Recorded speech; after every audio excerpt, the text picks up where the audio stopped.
Случай, запечатленный на видео, представленном ниже, заставляет верить в доброту и силу человеческого сердца. Кто-то записал, как мужчина крадется на четвереньках по тонкому льду, чтобы спасти тонущую в ледяной воде собаку. Нередко бродячие собаки попадают в просак, они не могут найти себе пропитание зимой, как это делают коты, замерзают, встречают недоброжелательных людей и даже тонут. Что и произошло на этом видео. Дворняга попала в смертельную ловушку, прогуливаясь по льду. Видимо, пес хотел перебежать по льду на другую сторону пруда и провалился под тонкий лед. Все могло кончиться хуже, если бы не внимательные прохожие. На берегу стояли дети и плакали, когда их увидела женщина. Она позвонила знакомой и спросила, не может ли та ей чем-нибудь помочь, и девушка вспомнила о местном морже. Мужчина каждый год купался в ледяной воде и любил поплавать именно в этом месте. Он прекрасно знал особенности дна и воды в этом пруду. Мужчину звали Юрий Михайлович.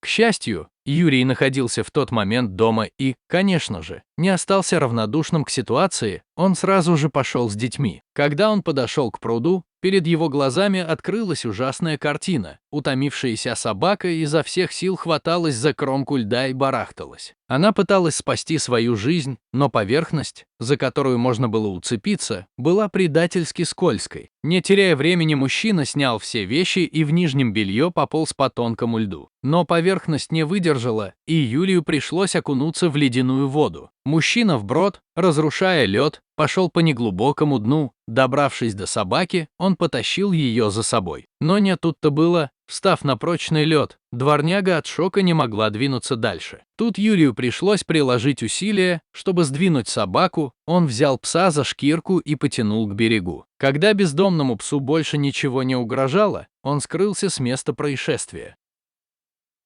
Этот инцидент приключился в Волгограде, а на спасение дворняги бросился мужчина, который проживал в поселке Веселая Балка. Очевидцы утверждают, что сначала тонули две собаки, одна смогла спастись, а второй пришлось помочь.